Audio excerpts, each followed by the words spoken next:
Namo Buddhaya.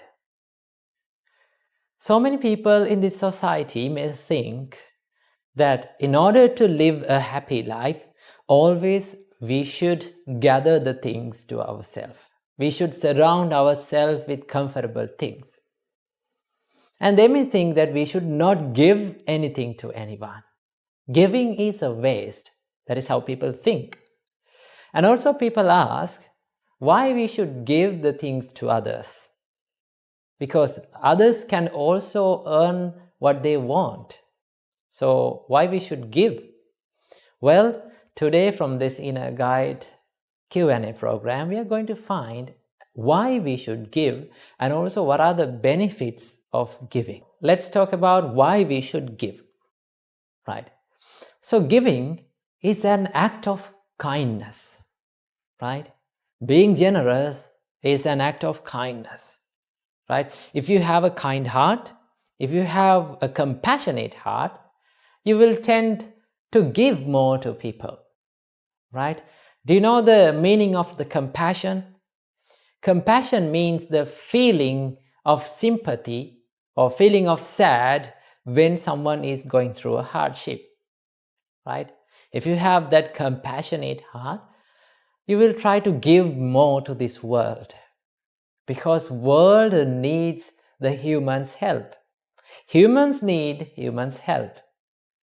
So that is why Supreme Buddha taught us that you should give.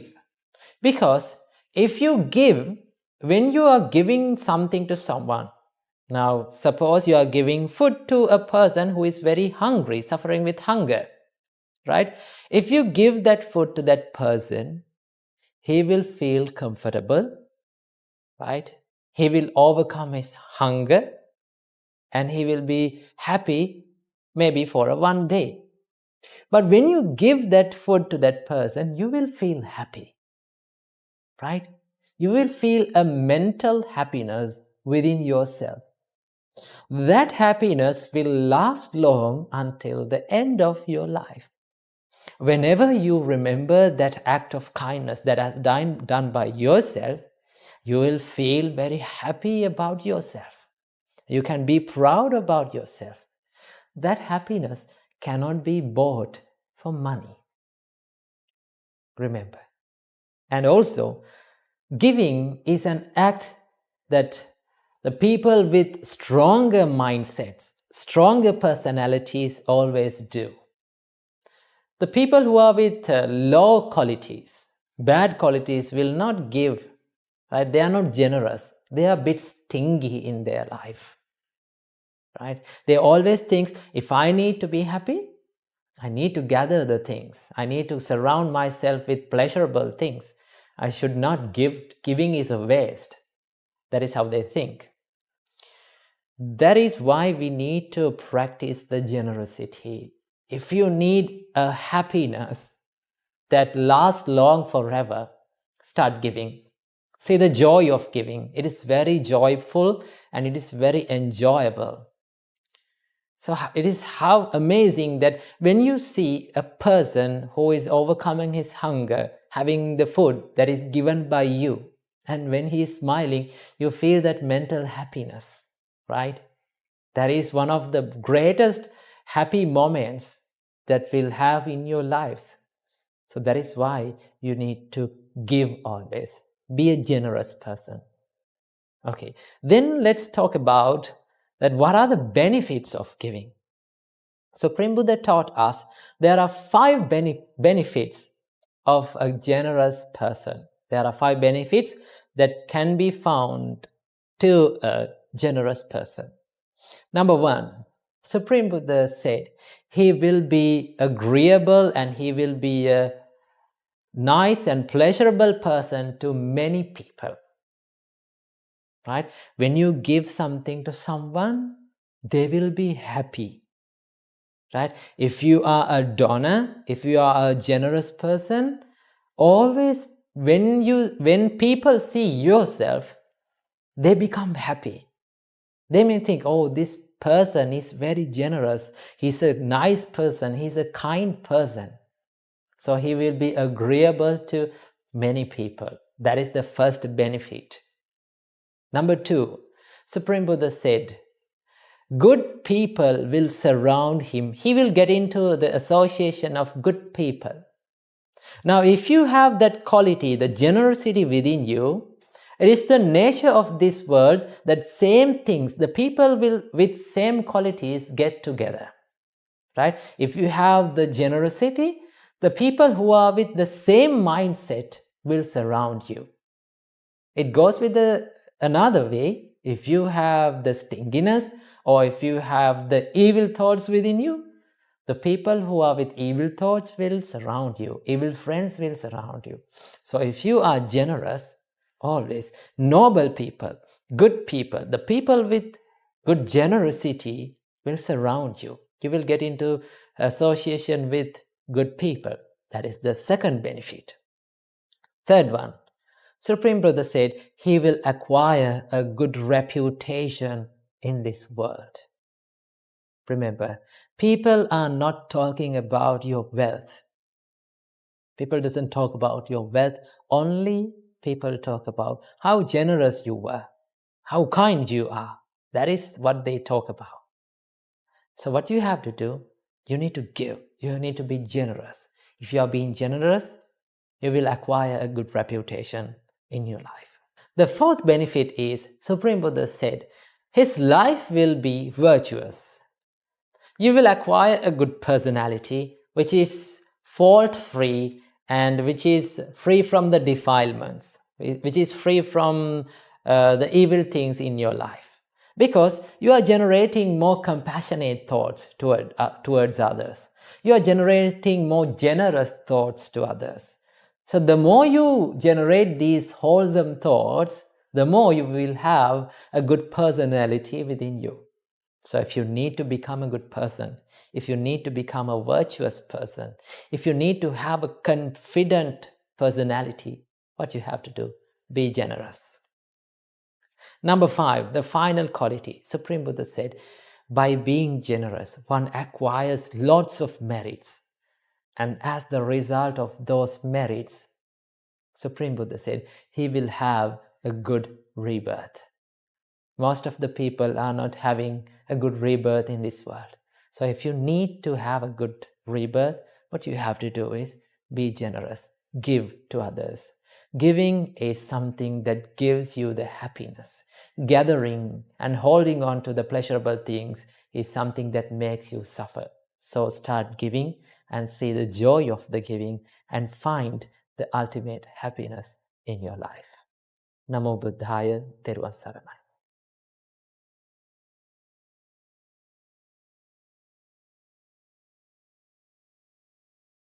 Another year has come to an end, and another new year is coming soon. So, I think you all are super excited to start this new year in a fresh way and in a correct way. So, in the next few minutes, let's talk about how can we start this new year in a correct way and in a fresh way. So, the first thing in this new year is about goal setting that I want to talk with you. We all have plans for this new year. We all have goals and dreams that we want to achieve and we want to become in this new year. But do you know, only 19% of individuals keep their resolutions or keep their plans until the end of the year? Most of us abandon the plans and the resolutions in mid-January. Why is that? There's a reason behind this. Well, most of us are so busy on focusing about the goal or the dream. We always think about it, what we are going to achieve. Well, that is very good. In your life, to have goals and to have dreams is very important. But there's one thing that we all forget. And that is, we forget to focus on the procedure or the system. Right? So, instead of focusing and dreaming on the goal, why don't we keep that aside for a little while and focus on the system that we are going to get in? If you can, set a goal and divide that goal into little tasks, little day-to-day tasks then you can achieve them easily. So it's better to have a big dream or a big goal. Once you set it, what you have to do is just divide it or split it into daily tasks that you can do it every single day. So when you split that, you will get a little and achievable task in each and every day. So once you do it, when you're doing it, you feel that you're on the way to your goal, and you become more motivated, and it will become more easy for you to do that. So what you have to do, instead of focusing on the goal, let's focus on the procedure or the system in this year. Work for that. That is one thing that we have to do. And there's another thing, and that is we should have moderate expectations about ourselves. Do you know, when we have too high expectations, when we cannot get into those expectations, when we cannot fulfill those expectations, what happens to us? We feel frustrated. We feel that we are not good enough. So we should not have too high expectations. And also, in the same time, we should not have too low expectations also. When you have too low expectations, what happens to you is you feel low about yourself. You feel down about yourself. So what we have to do is we have to have moderate expectations about us. This is how we can have moderate expectations about ourselves. Instead of thinking about yourself like, I'm going to be the number one, I'm going to be the perfect in this world, why can't we think, I'm going to be the best person that I can be? I'm going to bring the best version of myself. That is what we have to think. We have to have the competition with ourselves. So in this new year, we have to compete with ourselves. We have to update ourselves. That is what we have to do. And there is one thing that we all have to focus on in this year, and that is our spiritual value. There are lots of people focusing on these materialistic things. That is okay, but we hardly focus on our spiritual value, our good qualities, our ethics. So in this new year, try to bring up a good habit or a good ethic or a good spiritual practice to your life and practice it throughout the year. So if you can do these things, you will be able to have a successful year. So when you come to the end of this 2023, when you reflect back or when you look back the year, you can be happy about yourself. So these are the little things that we can do in this new year to make it better. Think of this new year like a blank storybook with 365 pages. How you write the first few pages of this book is very important. So for that, you have to start this new year correctly and with a fresh start. And also there's a small request that I have to ask from you.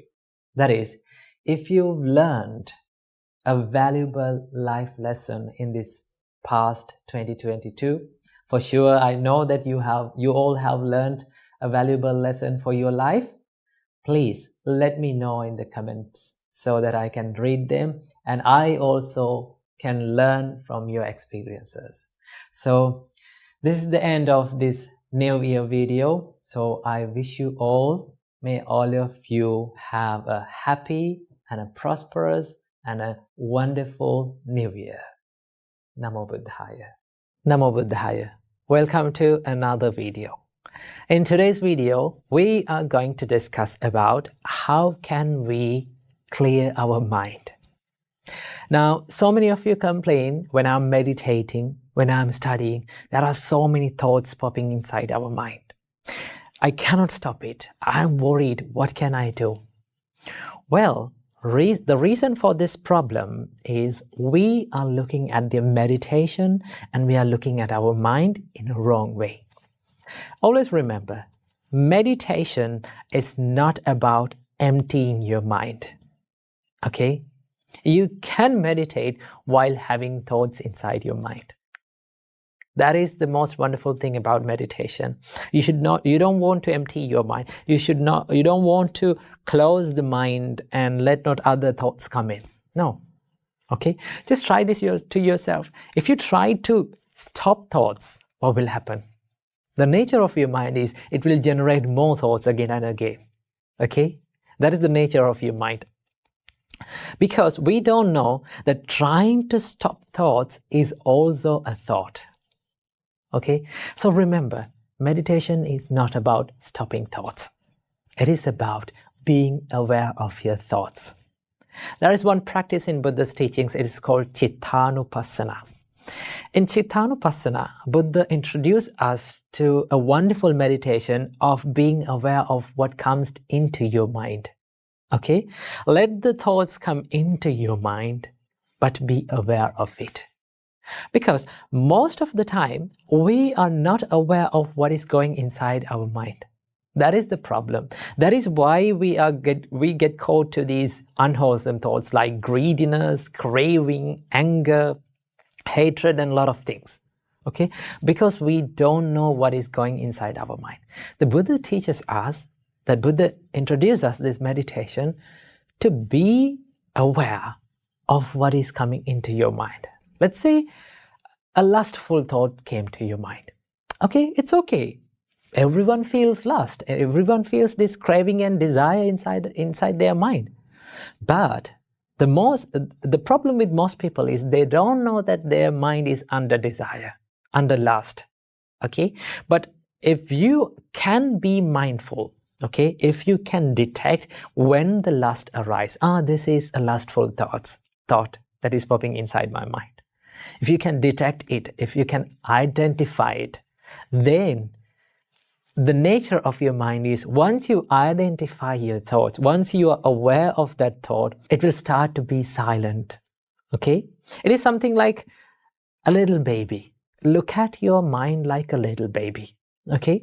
Now, when we are not aware of the babies, what they are doing? They are doing a lot of nasty things, okay? They are doing a lot of naughty things. Why? Because we are not aware of them. But once we pay our attention, they try to behave. Okay? Because they know that my parent or these elders are being aware of me. Okay? So they try to be disciplined. And also, the nature of kids and the nature of little kids is they are very curious. So does the mind. Mind is very curious. It likes to cling into certain things and like to search certain things. So what we can do to quiet our mind or to make silence inside our mind is just to pay attention to what comes into your mind. Don't try to stop it. Okay? The more you try to stop it, the more it will come. So what we have to do, just be aware of it. When you become aware of what is going inside your mind, you bring your mind to this present moment. Because these thoughts and everything that goes inside your mind happening in this present moment. If you can see the appearance of the thoughts, and if you can see the passing away or fading away of the thoughts, it will start to get quieter. Okay? So when your mind is busy, in the next time, try this. When your mind is busy, when a lot of thoughts come into your mind, just try to identify one thought. Look at your mind like you're looking at an external thing, okay? And try to identify one thought. When it arises, you can identify, okay, it is arising now. When it fades away, okay, you're knowing and you are understanding that this thought is fading away. Once you do that, it is very amazing that your mind gets silent and quieter even more. So this is how we can clear and quiet our mind when we do meditations or when we are doing certain things in our life. So keep this advice in your life and practice it. Namo Buddhaya. Namo Buddhaya. Welcome and welcome back to another video.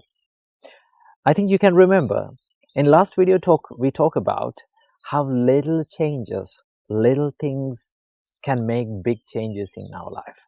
Okay, so in life the little things matter the most. So in this video I'm gonna be sharing with you 3 simple daily practices that can make a huge impact in all of our lives. So if you practice this, it is guaranteed that it can help you in many ways. Okay? So without a further ado, let's dive into the video. So the first practice is to practice gratitude, right? So most of the time, we are not happy with the life that we have gotten, right? We think my life is terrible, right? This is worthless. I'm not worth living. But when you practice gratitude, the first thing that we can do is to be grateful for our life. Every day, when you wake up in the morning, just close your eyes and think, I am grateful for the life that I have gotten, right? I'm grateful for every experience that the life have given me, that made me strong, that taught me many lessons. So be grateful for your life first. As the second step, be grateful for every person who is living around you. Okay, there are many people who have taught you many lessons, good or bad. Okay, there are good people who have given you nice memories, and there are bad people who have taught you good lessons to your life. Be grateful for everyone, no matter who the person is. It doesn't matter. Okay, so the one practice is to practice the gratitude. That is very simple. Take a few moments to do that. So the second practice is to practice mindfulness. During your day, take a few moments, maybe like 5 minutes or 10 minutes, to be mindful about what you are doing. To be mindful, you don't want to sit in one place or like do in a meditation posture. All what you have to do is to be mindful or to focus your mind to what you're doing. Maybe like if you're walking, just know that you're walking. Be mindful about it. Pay your attention to it. Okay? Or sit in a quiet place or sit in a relaxed place. Sit on a chair, maybe sit in the meditation posture, and just focus on the in-breath and the out-breath, how you breathe. Okay? That is one practice that you can practice to be mindful. And the final practice is to have a positive self-talk. Instead of positive self-talk, what we are doing, we talk negatively to ourselves. We think like, oh, I'm worst, right? I don't have any value in this life. Nobody loves me. Nobody takes care of me. The more you do it, it will make you a habit, and it will make your inner personality more negative, to think more negatively. So what we can do is take a little time in the day to have a positive self-talk with yourself. You think you value yourself. Oh, I am worthy of loving, right? I'm worthy of living. My life is great. Okay, I can do many things. I can be more productive than I am. Okay, always believe in yourself. This is one thing that I see in many people and many of our lives, that we can be more productive than now we are. Okay, we can be more productive and more successful than who we are now. Okay, so have a positive self-talk. Then it will make you a big change in the long run.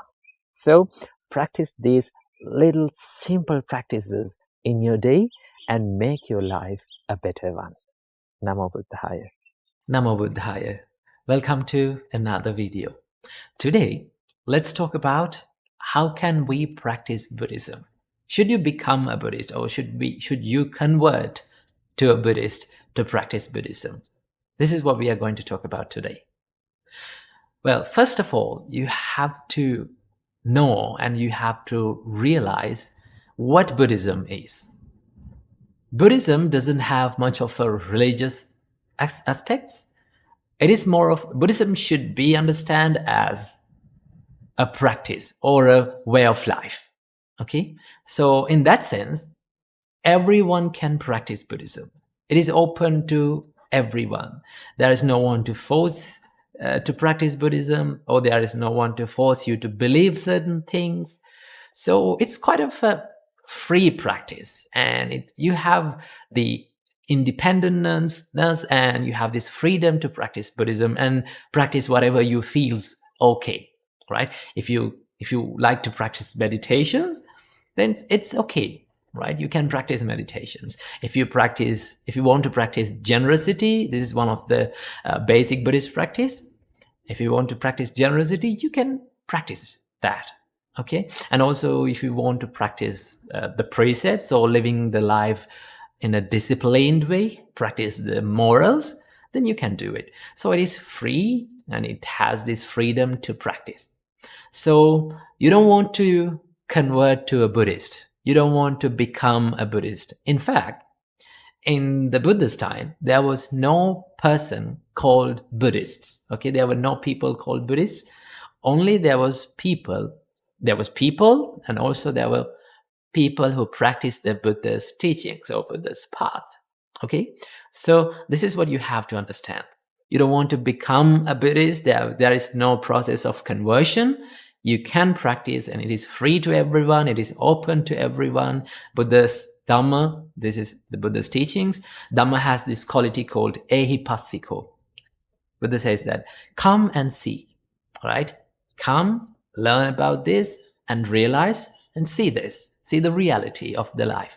This is what Buddha says. So it is open to everyone. Anyone can practice Buddhism. So there is no exceptions to practice Buddhism. Anyone can do this. So this is what I have to share today. So practice the Buddha's teachings and live a peaceful and a wise life. Namo Buddhaya. Namo Buddhaya. The words that we speak have a great power. Remember, words can make people as well as the words can break people. Therefore, our great teacher, Supreme Buddha, advised us to speak always the nice words. Supreme Buddha advised us, you should not speak harsh words. Supreme Buddha said, Mavocha parusang kanchi. Do not speak harsh words. Why? Vutta pativadeyutam. If you speak harsh words, you will be spoken harshly by someone one day as a result of that action. That is the law of karma. Supreme Buddha said, Dukkhahi sarambhakatha. The harsh speech, rude words, angry words is a suffering for everyone. Patidanda puseyutam. If you speak harsh words, you will be spoken harshly one day. That is the result of those actions. So that is why our great teacher Supreme Buddha advised us to always speak nice and gentle words. Because no one in this world would like to be spoken by anyone harshly. No one likes to listen angry words. No one likes to be scolded by someone. Sometimes in life, we may think to solve the problems, to deal with arguments, we need to be angry. We need to be stubborn. We need to speak harsh words and we need to hurt others in order to control others. But that is wrong. Remember, our great teacher Supreme Buddha advised us the best way to control the people, best way to win the hearts of the people, win the trust of the people, the best way to deal with the arguments is to use the kind words. The perfect example for controlling people with kindness is our great teacher Supreme Buddha. Supreme Buddha never used harsh words, angry words to control people, to tame people. Supreme Buddha used the kindness, compassion, loving and pleasurable words to speak with people. That is why millions and millions of people loved the Supreme Buddha in the Buddha's time. They loved to listen to the Supreme Buddha's words. They trusted the Supreme Buddha's words because it was very nice. It was kind. It was gentle and it was healing like cool water. So, when we are dealing with our life problems, when we are dealing with people who are very toxic, when we are dealing with arguments, remember, you should watch what you are speaking. You should give a big concern about the words that you speak. Because words are like a weapon. It's like a knife. Now, when we take the knife, we can use the knife in order to do something good as a useful thing. Right? We can use the knife to cut vegetables and cut useful things. And also, knife can be used to kill a person. So words are like that. Words can heal the broken hearts of the people, as well as words can break the hearts of people. Sometimes words can lead someone's life to the death. So that is why Supreme Buddha said, never speak harsh words, rude words, angry words. If you speak angry words, what is the result? You will be spoken angrily and you will get hurt by the same words one day by someone else. So as the result of that action, according to the law of that karma, you're going to go through a hard time one day. So remember, when you speak the words, you have to think about what you are speaking.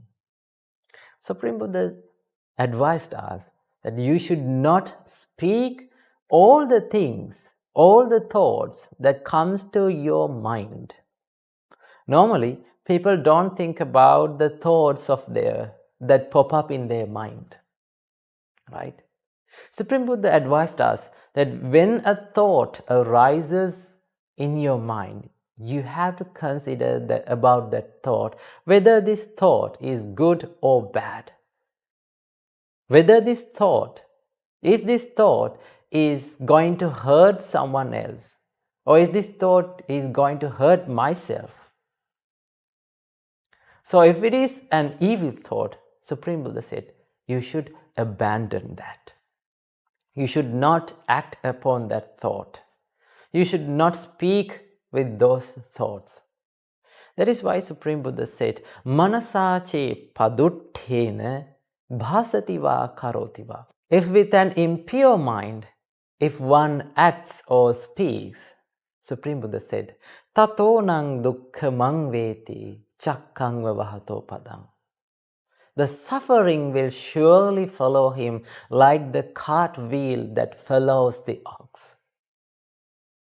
So, dear devotees, you need to think twice before you speak. You need to give a big concern to what you speak. When you are speaking a word, always let those words to go through these 3 filters. Now, normally, people use filters to filter out the bad things from something good. So, you need to flow your words through these 3 filters before you speak. So, what are those 3 filters? Remember, before you speak any words, always think, is this word is a lie or a true? So, when you think that, you can stop lying. So that is the first filter. And the second filter is, before you speak anything, always think, are these words are going to hurt anyone? Then you can stop the rude words that you are speaking. And the third filter is, always think, are these words are useful or not? Then you can stop the useless words that you are speaking with your mouth. So let your words to flow through these 3 filters. Then your words will be pure, right? If you speak gentle and nice and true words, everyone will like you. Everyone will like to be with you because everyone likes to listen to nice words. Everyone likes to be with people who speak nicely. So always speak gentle and nice words. Never speak harsh words to anyone. Remember, words can make people and words can break people. Namo Buddhaya, Therwan Saranai.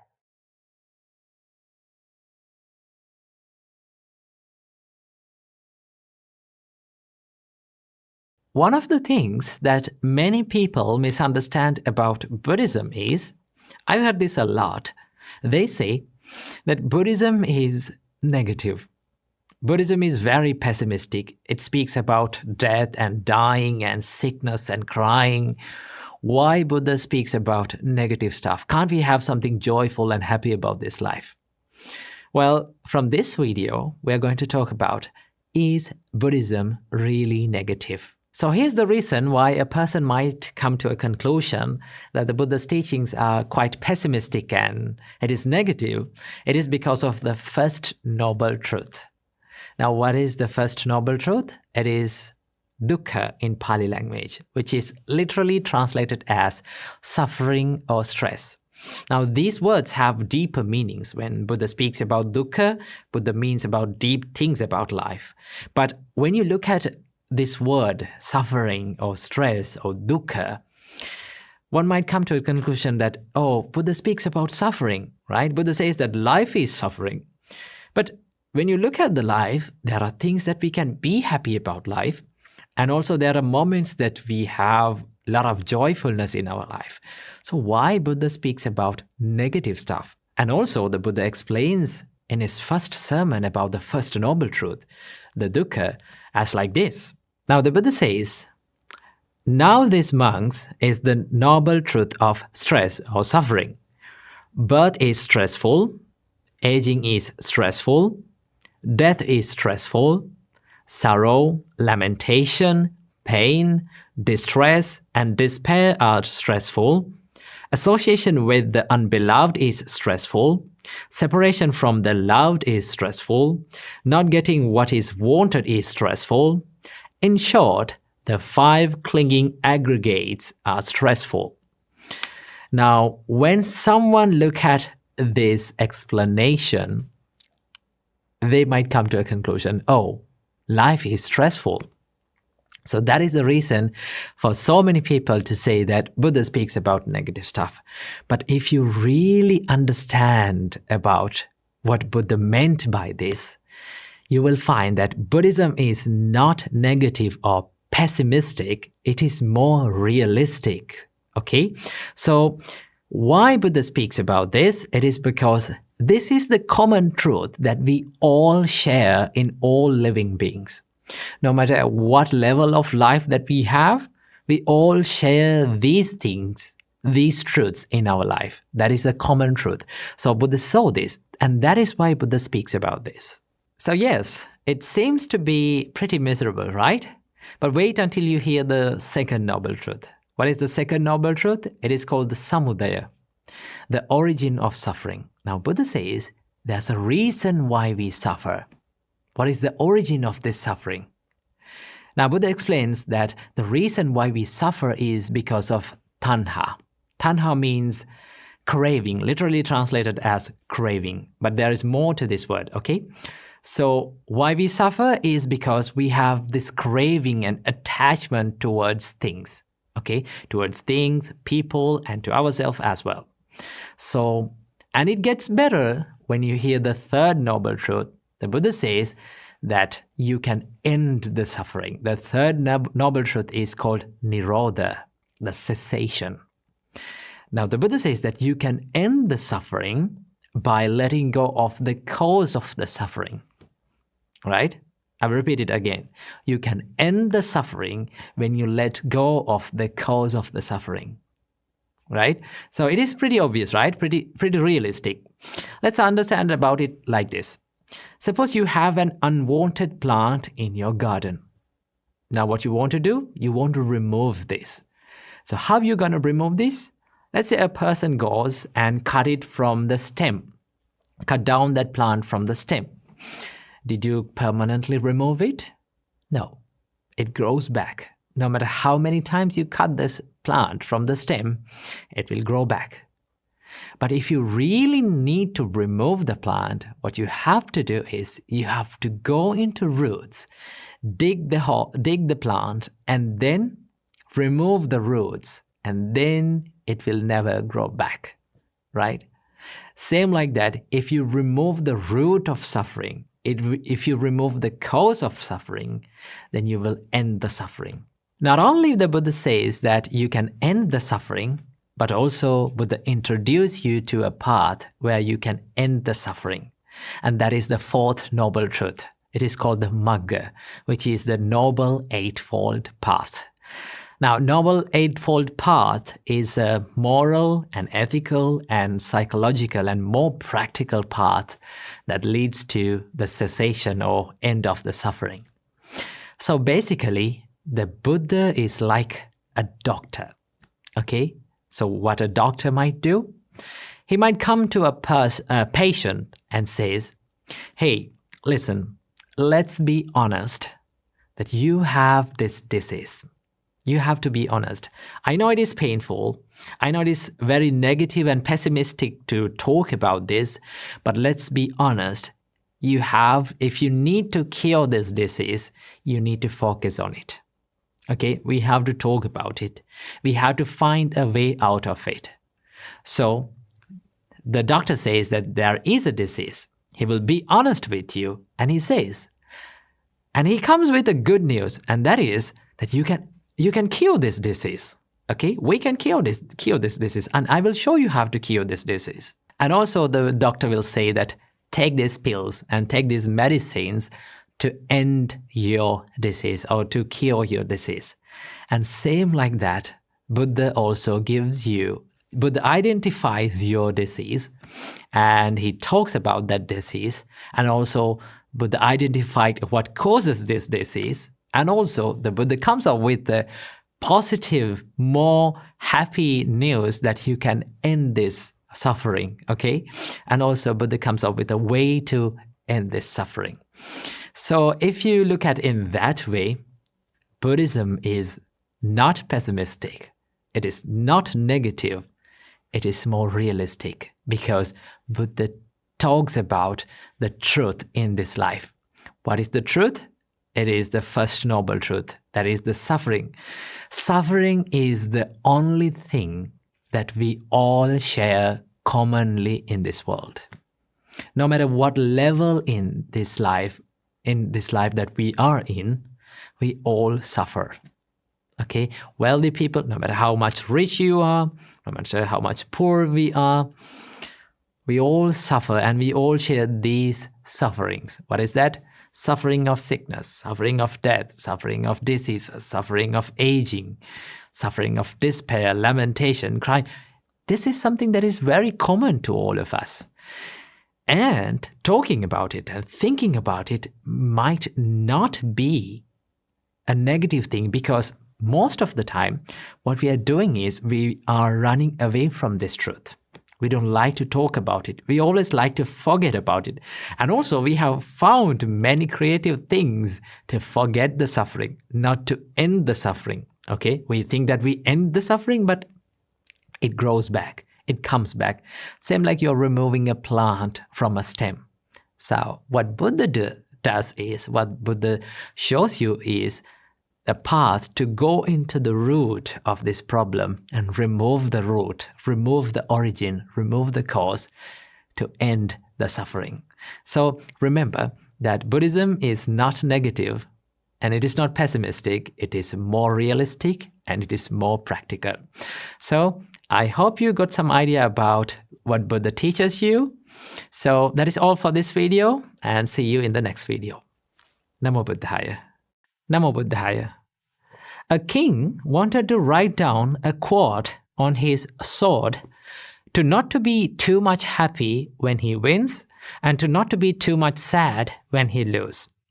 Now this king found out that his mind gets too much obsessed when he wins and his mind gets too much obsessed when he defeats. So he gave this job to write down a quote on his sword to his mentor. So the mentor thought for a while and he simply wrote down these amazing 4 words on his sword. It said, "This too shall pass." I'll repeat it again. This too shall pass. See, when we live in this world, there are worldly conditions that we have to experience in this world. The Buddha named these worldly conditions as 8 worldly conditions. Atta loka dhamma. In Dutiya Loka Dhamma Sutta, the Buddha explains this, that because the whole world revolves around 8 worldly conditions. And the 8 worldly conditions revolves around this world. What are these 8 worldly conditions? The Buddha explains that gain and loss is a worldly condition. And praise and blame is a worldly condition. And fame and disgrace is a worldly condition. And pleasure and pain is a worldly condition.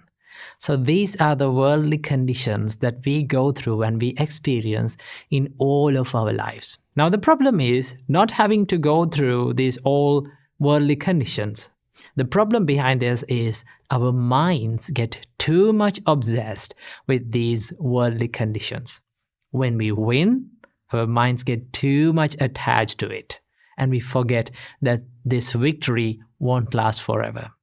And when we lose and when we defeat, when we fall down, our minds get too much obsessed with that defeat, and we think that this defeat, this sadness, this suffering will last forever. But in reality, all good things come to an end, and as well as all bad things come to an end. Nothing lasts forever. So how can we live by not being attached to this winning and losing, and not being attached to any kind of these worldly conditions? Now, Buddha shows us the way to not to be attached to any kind of these things. The way to do that is to simply understand the nature of all these conditions. What is the nature? The nature of all the worldly conditions is they are subjected to change. Right? When you win, it is subjected to change. When you lose, it is subjected to change. And it is impermanent. Simply, you can remind it to yourself that this too shall pass. Okay? When you hit the rock bottom, when you go through problems, when you go through difficulties in your life, just remember to yourself that this too shall pass. This pain, this suffering too shall pass. And when you win and when you're happy and when everyone cheers for you around you, always remember to yourself that this is not going to last forever. This too shall pass. That is one of my favorite quotes that I read recently. It says, "When you win, you are not good as you think you are. And when you lose, you are not bad as you think you are." So when you win, everyone will cheer to you. Everyone will congratulate you. Everyone will say good things about you. But always remember, you are a man. You are a human. You are imperfect.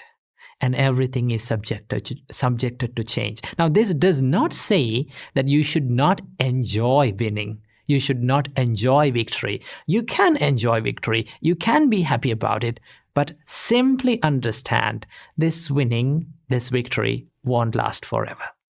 And when you lose, you have to remember to yourself that you are not bad as you think you are. You can learn from your mistakes, you can learn from your fails, and you can always improve yourself and always think that this is not going to last forever. This pain is not going to last forever. By simply understanding that everything is subjected to change, nothing is permanent in life, will help you to achieve a happier and more fulfilling life by not being attached to any kind of these extremes. When you win, do not be too much attached to it. And when you lose, do not be too much attached to it. Then you will be happy. Namo Buddhaya. Namo Buddhaya.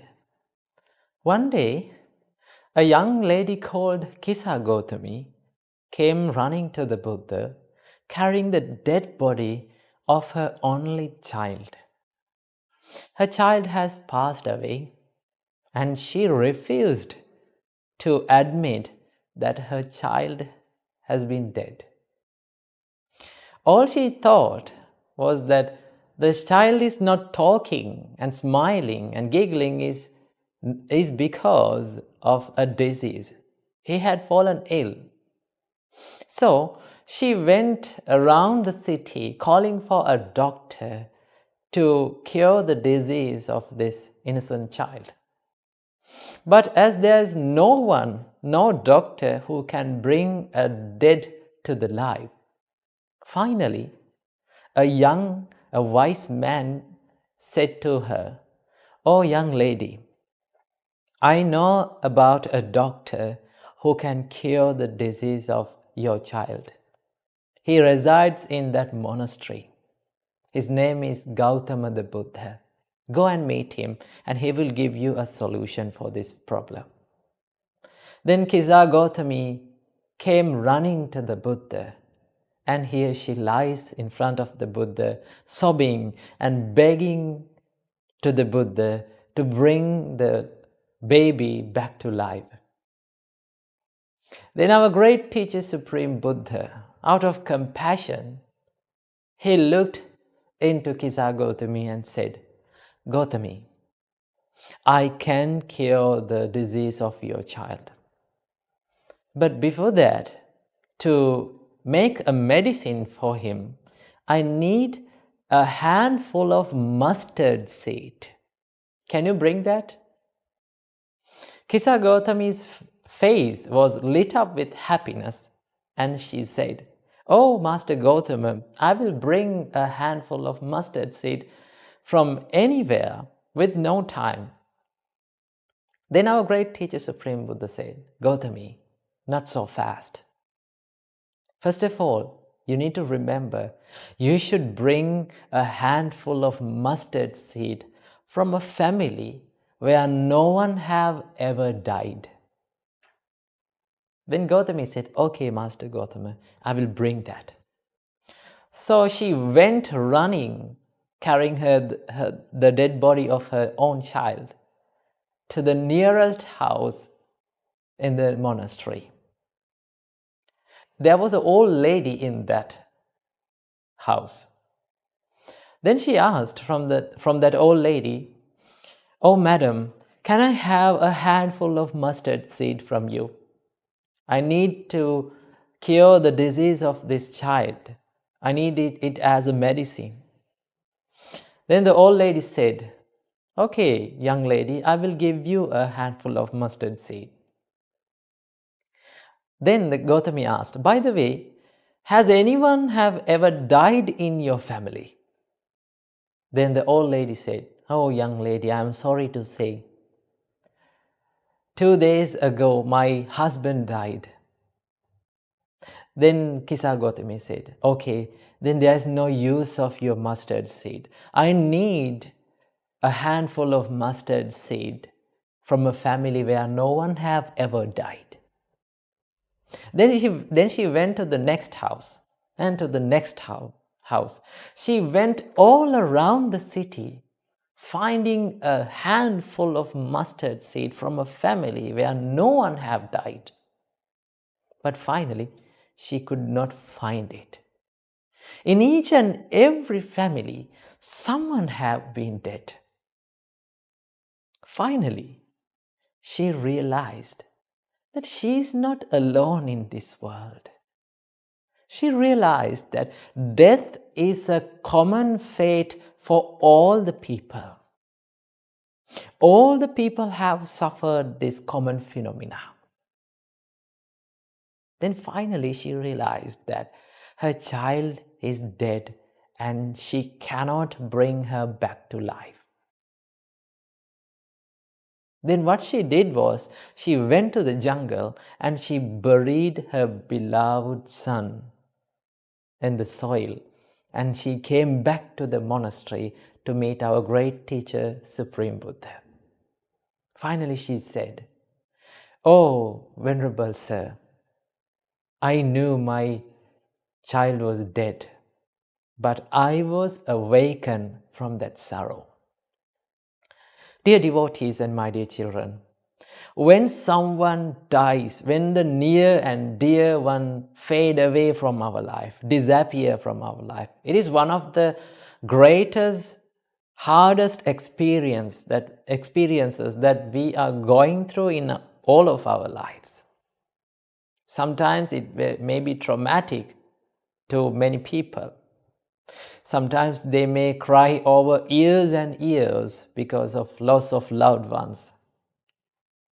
So, Supreme Buddha said, this wasn't happen only for you. Remember, one day, everyone will die. That is the common fate for all of us. In 100 years of time, all of us are not in this world. We all have to say goodbye to this world. Remember, all the relationships, all the near and dear and loved ones around you will fade away one day from your life. Or you have to fade away from their life. That is the rule of this world. Supreme Buddha said, always remember that you have to be separated from the people who are around you, the people who love you most. Realizing this bitter truth, the common truth for all of us, will give us the motivation and will give us the inspiration to love the people around us more. Because you know that you have a little time. Because you know you have a little time to love people around you, care the people around you, look after the people around you, give your love and kindness to them. You will have a little time for that. So when you realize that, you can love them perfectly. And also, when they fade away from your life, you can see this reality, and of course you will go through some sort of grief in your life because of loss of the loved one. But remember, you will have the strength to overcome that grief by the time. It will not be traumatic to you, because you know this was bound to happen one day. Remember, sun arises from the east, and at the end of the day, it sets from the west. No one can stop that. That is the reality of this world. That is the nature of this world. Sun arises, and at the end of the day, it will set. No one is grieving for that. Same goes with our life. We arise to this world from our birth, and we set out from this world from our death. So death is common phenomena. So what you have to do, when a near and dear and loved one fade away from your life, realize this was bound to happen. This was a thing that should be that must be happen. You have to stop grieving. And after a death of loved one, you should do more good things, more merits and wholesome things in order to make that dead person, the beloved person, to be happy. If that person sees you, that you are sobbing because of him, because of the loss of him, he will not be happy. He or she will not be happy. So what you have to do good things. after that, right? Do wholesome things, remembering him, and that will make him happy. So what you have to do, you can cry, it is not a problem, but do not let it go for a long time. Recover yourself from that grief and start living your life in a good way, in a wholesome way. In that way, you will have the ability to overcome the grief of your life. Namo Buddhaya, Theruvan Saranai.